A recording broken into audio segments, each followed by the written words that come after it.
hasil Timnas Indonesia versus Ukraina, dan pernyataan aneh dan mengejutkan pelatih Ukraina usai laga. Berita pertama, jalannya laga. Pada laga perdana grup B ini, gawang skuad Garuda Nusantara sudah kebobolan di menit ke-8 lewat aksi Hennady Ishunchuk.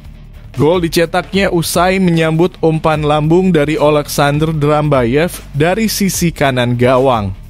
Hennady Ishunchuk yang tanpa kawalan dari sisi kiri gawang langsung menyambar bola hingga berbuah gol.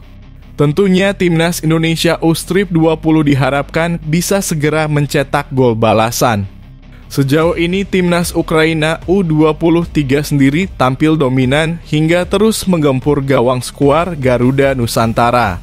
Berita kedua, pelatih Ukraina Ruslan Rotan menyebut timnya bermain bagus meskipun banyak peluang sia-sia. Pelatih berusia 42 tahun tersebut juga menyebut Timnas Indonesia mempunyai taktikal bagus yang sempat membuat pemain Ukraina kebingungan. Kami bermain bagus di pertandingan perdana ini, tapi kami perlu mengasah finishing kami agar lebih baik, ucap Ruslan Rotan usai laga. Indonesia juga bermain cukup bagus dan sempat bikin kami repot, tapi untung bisa diantisipasi. Dalam turnamen ini, Ruslan Rotan tak mau melihat hasil akhir timnya, tapi ia lebih ingin mempersiapkan tim dan mencari celah kekurangan timnya untuk tampil di Olimpiade Paris 2024. Saya ingin jadikan turnamen ini persiapan kami untuk Olimpiade nanti. Apapun hasil akhirnya saya tidak begitu peduli, tutup Ruslan. Nadeo Argawinata menjadi satu-satunya pemain yang tak dimainkan saat Timnas Indonesia menjajal 22 pemain melawan Tanzania. Timnas Indonesia mendaftarkan 23 pemain untuk menghadapi Tanzania, hanya satu pemain yang mendekam di bench sepanjang 90 menit. Satu pemain tak beruntung tersebut adalah Nadeo Argawinata, kiper paling senior di skuad Garuda. Pertandingan pemanasan di Stadion Madia itu pada Minggu 2 Juni 2024 itu berakhir 0-0.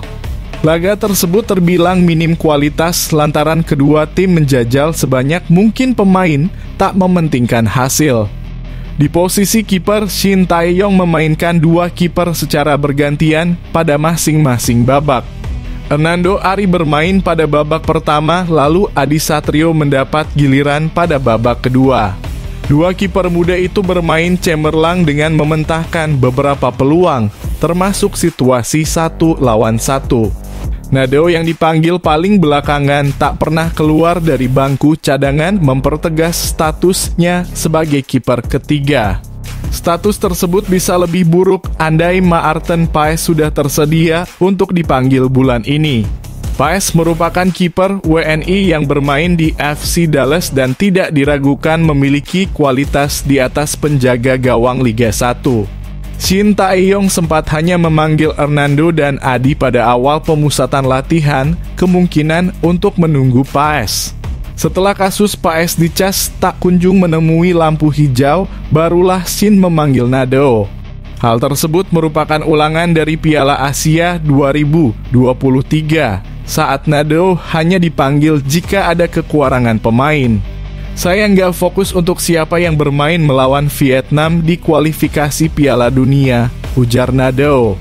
Karena kita tahu sendiri kiper utama tim nasional sedang mengalami cedera, berarti siapapun yang turun besok melawan Vietnam pasti yang terbaik menurut pelatih. Semoga bisa membawa hasil maksimal untuk Timnas Indonesia dengan pemain barunya. Tolong supporter untuk mendukung negaranya sendiri. Timnas Filipina sudah tiba di Vietnam jelang kualifikasi Piala Dunia Zona Asia. Skuad Timnas Filipina telah tiba di Hanoi, Vietnam pada Senin 3 Juni 2024 sore. Sebagai informasi, Filipina memiliki jadwal bertanding melawan Vietnam pada 6 Juni mendatang. Ini merupakan laga lanjutan grup F putaran kedua kualifikasi Piala Dunia 2026 Zona Asia. Timnas Filipina memutuskan untuk berangkat lebih awal guna memiliki waktu beradaptasi. Hal ini disampaikan langsung oleh pemain Filipina, Neil Etheridge. Kami dalam kondisi bagus sebelum pertandingan. Pindah lebih awal ke Vietnam juga menjadi cara tim memiliki lebih banyak waktu untuk beradaptasi dengan kondisi cuaca, kata Neil Atridge dilansir dari laman resmi VFF. Di sisi lain, pelatih Filipina Tom Saintfiet mengaku bahwa laga melawan Vietnam bakal menjadi laga yang sulit bagi timnya. Terlebih, Vietnam kini ditukangi pelatih anyar yakni Kim Sang-sik. Hal ini membuat Tom Saintfiet buta akan kekuatan Vietnam. Ini adalah pertandingan yang sangat sulit karena Vietnam adalah lawan yang kuat. Mereka baru saja mengganti pelatih, jadi akan lebih sulit bagi kami. Karena saya hanya punya video saat pelatih Philippe Troussier memimpin Vietnam. Saya tidak tahu bagaimana pelatih baru lawan akan mengubah taktik, personil, dan sebagainya, ujar Tom. Meski begitu, timnas Filipina tak ingin menyerah begitu saja. Neil menegaskan bahwa timnya bakal berjuang keras untuk meraih kemenangan. Bila Filipina mampu mengalahkan Vietnam, keuntungan akan diperoleh timnas Indonesia. Pasalnya, posisi tim asuhan Shin Tae-yong tak akan mampu lagi dikejar Vietnam dan memastikan diri lolos ke putaran ketiga kualifikasi Piala Dunia 2026.